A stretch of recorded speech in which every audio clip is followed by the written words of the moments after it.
நீங்கள் ஏங்க காலை பிடிச்சி விட்டுட்ருக்கீங்க? நீ தலைவலிக்குதுன்னு தானே படுத்திருந்த, நான் தலையை பிடிச்சு விட்டேன்ல, அப்புறம் தூங்க வேண்டியது தானே. நான் மெதுவாக காலை பிடிச்சு விடுறேன். வேண்டாங்க, நீங்களே அலுப்பாக வந்திருப்பீங்க. போய் படுங்க போங்க. இருக்கட்டும். பையனும் மருமகளும் அங்கே இருந்தாங்க. ராகினியும் சந்தியாவும் உனக்கு ஹெல்ப் பண்ணாங்களா என்னன்னு தெரியல. எங்கள் அம்மா படுத்துகிற பாட்டுக்கு எத்தனை பேர் ஹெல்ப் பண்ணாலும் உனக்கு கஷ்டமாக தான் இருக்கும். அதான் ராகினி கொஞ்சம் ஹெல்ப் பண்ணாங்க. எனக்கு நல்லா தான் இருக்கு. நீங்கள் நான் டெய்லி பண்ணுறது தானே, நீ படு. தோணுட்டு. ம் ஊருக்கே உங்களை எஸ்பியாக பார்க்கும்போது அத்தனை பேர்த்துக்கும் பயம். ஆனால் எனக்கு நீங்கள் சேவகனா மாதிரி உட்காந்துருக்கீங்க.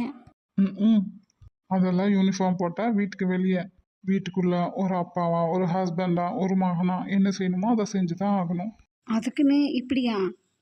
பிள்ளைகளை வீட்டில் வச்சுட்டு முதலாவது 2, இப்போ 4. நான் ஏன் பொண்டாட்டிக்காலாம் அமுக்கி விடுறேன். இதில் என்ன அசிங்கம் இருக்குது? இதில் பிள்ளைங்க பார்த்தா என்ன ஆயிட போகுது?